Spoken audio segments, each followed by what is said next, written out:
Calvary കുന്നിന്മേ N പേർക്കായി ചിന്തി നീ കുഞ്ഞാടേ നിന്നിൽ ഞാൻ. മിശിഹായിൽ ഏറെ സ്നേഹം നിറഞ്ഞവരെ, നോമ്പുകാലത്തിലെ 6ാമത്തെ ആഴ്ചയിലേക്കാണല്ലോ നാം ഇന്ന് പ്രവേശിക്കുന്നത്. ഇന്നേ ദിവസം നമ്മുടെ വിചിന്തനത്തിനായി സഭാമാതാവ് നൽകിയിരിക്കുന്നത് യോഹന്നാൻ്റെ സുവിശേഷം 10-ാം അധ്യായം 11 മുതൽ 18 വരെയുള്ള വാക്യങ്ങളാണ്.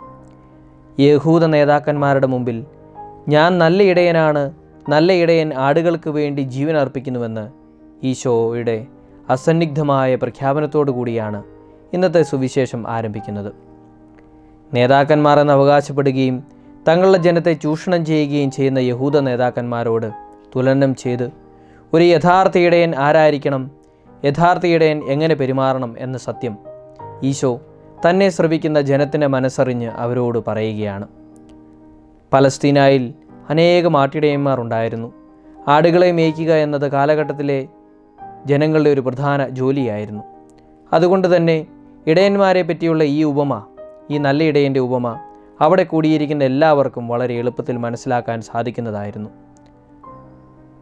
നമുക്കറിയാം, ഇതുതന്നെയാണല്ലോ ഈശോയുടെ വാക്കുകളുടെ പ്രത്യേകത. ഏവരുടെയും ഹൃദയങ്ങളിൽ അനായാസം പതിയുന്ന വചനങ്ങളാണവ.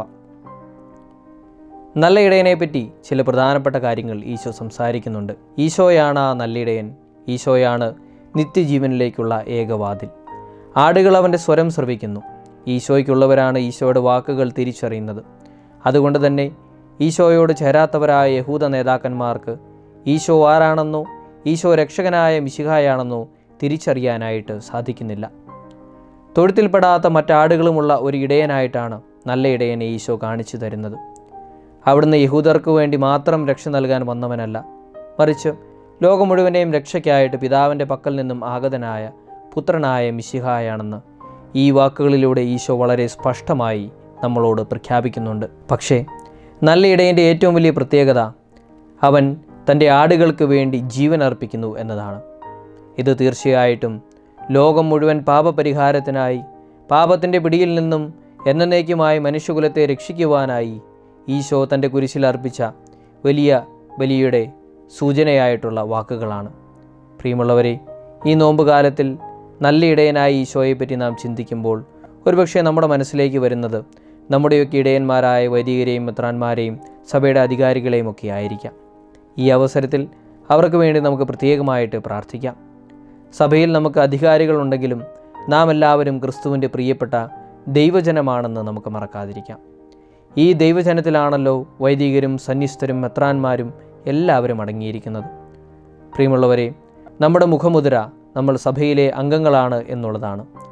നമ്മൾ സഭയിലെ അംഗങ്ങളായിരിക്കുമ്പോൾ നാം ഓരോരുത്തരും ഇടയന്മാരായിട്ടും വിളിക്കപ്പെട്ടവരാണ്.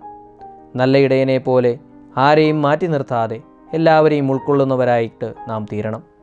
ആടുകൾക്ക് വേണ്ടി സ്വയം ജീവൻ അർപ്പിക്കുന്ന ഒരു ഇടയൻ്റെ മാതൃകയാണല്ലോ നമുക്കുള്ളത്. ഇന്ന് നമുക്ക് ചുറ്റുമുള്ളവരിലേക്ക്, അവരുടെ ആവശ്യങ്ങളിലേക്ക് ഇറങ്ങിച്ചെല്ലാനായി പ്രത്യേകമായി ശ്രമിക്കാം. നമുക്ക് ലഭിച്ച ജീവിതത്തിൻ്റെ സന്തോഷങ്ങളും നന്മകളുമൊക്കെ ദൈവത്തിൻ്റെ ദാനമാണെന്ന് നമുക്ക് മറക്കാതിരിക്കാം. ഇത്ര പോലും ലഭിക്കാതെ ജീവിതത്തിൽ കഷ്ടപ്പെടുന്നവരെയും വേദനിക്കുന്നവരെയും ചേർത്ത് നിർത്തുവാനായി ഈ നോമ്പുകാലത്തിൽ നമുക്ക് പ്രത്യേകമായിട്ട് പരിശ്രമിക്കാം. നല്ലവനായ ദൈവം നമ്മളെ സമൃദ്ധമായി അനുഗ്രഹിക്കട്ടെ. ആമേൻ.